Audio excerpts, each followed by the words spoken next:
Hi hello നമസ്കാരം എല്ലാ പ്രിയപ്പെട്ട കൂട്ടുകാർക്കും പുതിയൊരു വീഡിയോയിലേക്ക് സ്വാഗതം. അപ്പോൾ എന്തൊക്കെയുണ്ട് വിശേഷങ്ങൾ കൂട്ടുകാരെ? സുഖമാണല്ലോ അല്ലേ?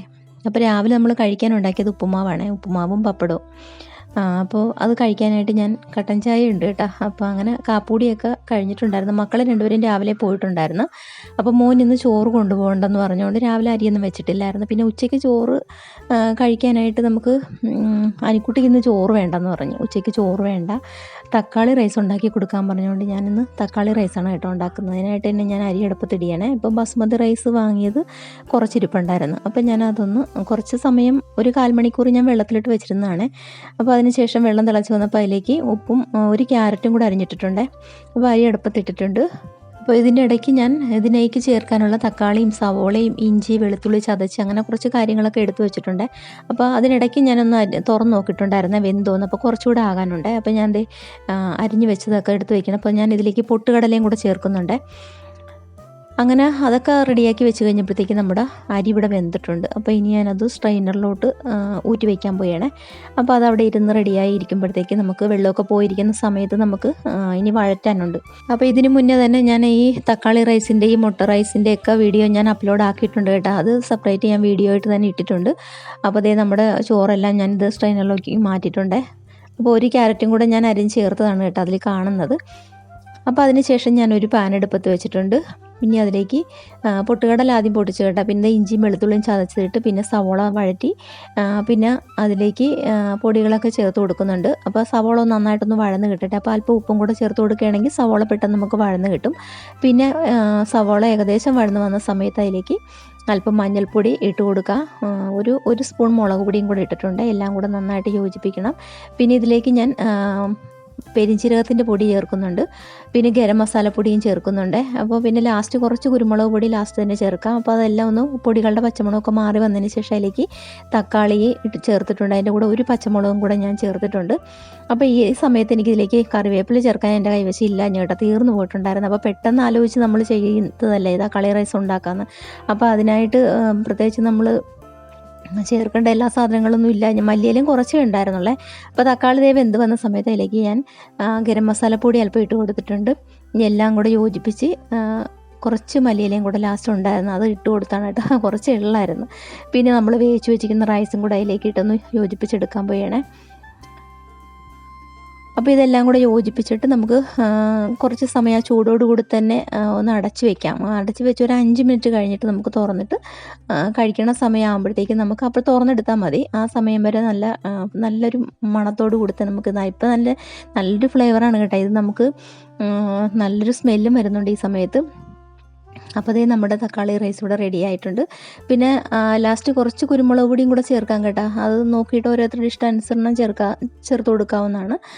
അപ്പോൾ നമുക്ക് പെട്ടെന്ന് ഇതുപോലെ കുട്ടികൾക്കൊക്കെ കഴിക്കാനൊക്കെ ഒരുപാട് ഇഷ്ടപ്പെടുന്ന ഒരു വിഭവമാണ്. അപ്പോൾ ഇതിവിടെ ഇരിക്കട്ടെ. നമുക്ക് ഒരു അരമണിക്കൂർ കഴിഞ്ഞിട്ടാണ് ഞാൻ പിന്നെ തുറന്നെടുത്തത് കേട്ടോ. അപ്പോൾ അതേ കഴിക്കാൻ വേണ്ടിയിട്ട് പകുതി അതിൽ നിന്ന് ഞാനൊരു പാത്രത്തിലേക്ക് മാറ്റുന്നുണ്ട്. അങ്ങനെ ഇതിനിടയ്ക്ക് പിന്നെ പോയിട്ട് കുറച്ച് തുണികളൊക്കെ കഴുകിയത് വിരിക്കാനും പിന്നെ കുറച്ച് പണികളൊക്കെ വേറെ ഉണ്ടായിരുന്നു. അപ്പോൾ അതൊക്കെ കഴിഞ്ഞിട്ടാണ് കേട്ടോ ഉച്ചയായി. അപ്പോൾ അത് കഴിക്കാൻ നേരത്ത് എടുക്കുകയാണ് കേട്ടോ ഞങ്ങൾ. അപ്പോൾ ഞാൻ അനിക്കുട്ടിക്ക് മുട്ട പൊരിച്ചതും പിന്നെ പപ്പടം ഇരിപ്പുണ്ടായിരുന്നു. അപ്പോൾ അതും കൂടെ കൂട്ടിയിട്ടാണ് കൊടുക്കുന്നത്. അങ്ങനെ ഞങ്ങൾ കഴിക്കാൻ എടുക്കുകയാണ്. എല്ലാ ദിവസവും നമ്മളിതുപോലെ ചോറും കറികളൊക്കെ തന്നെയല്ലേ എപ്പോഴും കഴിക്കണത്. അപ്പോൾ ഒരു ചേഞ്ചൊക്കെ വേണ്ടേ. അപ്പോൾ ഒരു ദിവസമൊക്കെ നമുക്ക് ഇങ്ങനെയൊക്കെ ചെയ്യാമല്ലോ. കുട്ടികൾക്കാണെങ്കിൽ ടിഫിൻ ബോക്സിലൊക്കെ കൊടുത്തുവിടാൻ പറ്റിയ നല്ലൊരു വിഭവമാണ് കേട്ടോ. രാവിലെ ആകുമ്പോഴത്തേക്കും നമുക്ക് ജോലിയും ഈസി ആയിട്ട് നമുക്ക് കഴിയുകയും ചെയ്യും. പെട്ടെന്ന് തയ്യാറാക്കി കൊടുക്കുകയൊക്കെ ചെയ്യാൻ പറ്റും. അപ്പോൾ ഊണ് കഴിഞ്ഞിട്ട് ഞാൻ ആ ടേബിളൊക്കെ ഒന്ന് തുടച്ചിടിയണം കേട്ടോ. അപ്പോൾ വീഡിയോസൊക്കെ കണ്ടുകൊണ്ടിരിക്കുമ്പോൾ തന്നെ നമുക്കൊരു ലൈക്ക് തന്ന് സപ്പോർട്ട് ചെയ്യാൻ മറക്കരുത് കേട്ടോ. പിന്നെ നിങ്ങളുടെ ഫ്രണ്ട്സിനും ഫാമിലിക്കും ഒക്കെ ഒന്ന് ഷെയർ ചെയ്ത് കൊടുക്കുക. കമൻറ്റും കൂടെ ഇട്ടേക്കണം എല്ലാവരും. അപ്പോൾ ഞാൻ ആ ടേബിളെല്ലാം തുടച്ച് കഴിഞ്ഞിട്ട് പിന്നെ എനിക്ക് കുറച്ച് തുണികളൊക്കെ ഒന്ന് മടക്കി വെക്കാനൊക്കെ ഉണ്ടായിരുന്നു കേട്ടോ. അപ്പോൾ അങ്ങനെ ആ കാര്യങ്ങളൊക്കെ കഴിഞ്ഞ് ഞാൻ പിന്നെ പോയിട്ട് ചായയൊക്കെ ഇട്ടിട്ടുണ്ടായിരുന്നു. മക്കൾ വരാൻ സമയമായിട്ടുണ്ടായിരുന്നു. അപ്പോൾ പിന്നെ ചായയൊക്കെ ഇട്ട് കുടിച്ച് പിന്നെ എനിക്കുള്ള കാര്യം എന്ന് വെച്ചാൽ ഗോതമ്പ് പൊടിപ്പിക്കാനിരിപ്പുണ്ടായിരുന്നേ. അപ്പോൾ ഞാൻ ആ ഗോതമ്പെല്ലാം ഒന്ന് പേറ്റി എടുത്ത് ബക്കറ്റിലാക്കി വെച്ചിരിക്കുകയാണ്. അപ്പോൾ കഴിഞ്ഞ ദിവസം ഗോതമ്പ് പൊടിപ്പിക്കാൻ പറ്റിയില്ല, മില്ല് തുറന്നിട്ടില്ലായിരുന്നു കേട്ടോ. അങ്ങനെ ഞാനത് വൈകുന്നേരം ആയപ്പോഴത്തേക്ക് ഇതിപ്പോൾ ഒരു 5 മണിയൊക്കെ ആയിട്ടുണ്ട് കേട്ടോ. അങ്ങനെ ഞാൻ ബക്കറ്റിലെടുത്ത് പുറത്ത് വന്ന് ഇനിയിപ്പോൾ അതൊന്ന് മില്ലിൽ കൊണ്ട് വെച്ചിട്ട് ഞാൻ അവിടെ വെച്ചിട്ട് പോരുന്നില്ല കേട്ടോ. ഈ സമയത്ത് പിന്നെ അധികം തിരക്കില്ല, അതുകൊണ്ട് ഞാൻ പൊടിപ്പിച്ചേ പോരുന്നുള്ളൂ. അങ്ങനെ ഞാൻ ദേ പുറത്തേക്ക് പോവുകയുണ്ടായിരുന്നു. നമ്മൾ തൊട്ടപ്പുറത്താണ് കേട്ടോ, നമ്മുടെ തൊട്ട് ഒരു വീടിൻ്റെ അപ്പുറത്താണ്, വടക്കേതെന്ന് പറയാം കേട്ടോ. അങ്ങനെ അത് പൊടിപ്പിച്ചുകൊണ്ട് വന്നിട്ട് വേണം വൈകുന്നേരം നമുക്ക് എന്തെങ്കിലും പിന്നെ ചപ്പാത്തി അല്ലെങ്കിൽ റൊട്ടി എന്തെങ്കിലും ഉണ്ടാക്കണം. അപ്പോൾ അത് പെട്ടെന്ന് പൊടിച്ച് കിട്ടും. അപ്പോൾ അതിന് വേണ്ടിയിട്ട് ഞാൻ പോയാണ് കേട്ടോ. അങ്ങനെ പോയി ഒരു അരമണിക്കൂർ അവിടെ നിന്ന് കേട്ടോ. അവിടെ ഒരു കടയുണ്ട്, ആ ചേച്ചിയായിട്ടൊക്കെ സംസാരിച്ച് അങ്ങനെയൊക്കെ നിന്ന് ഗോതമ്പൊക്കെ പൊടിപ്പിച്ചത് വീട്ടിലേക്ക് കയറി വരികയാണേ.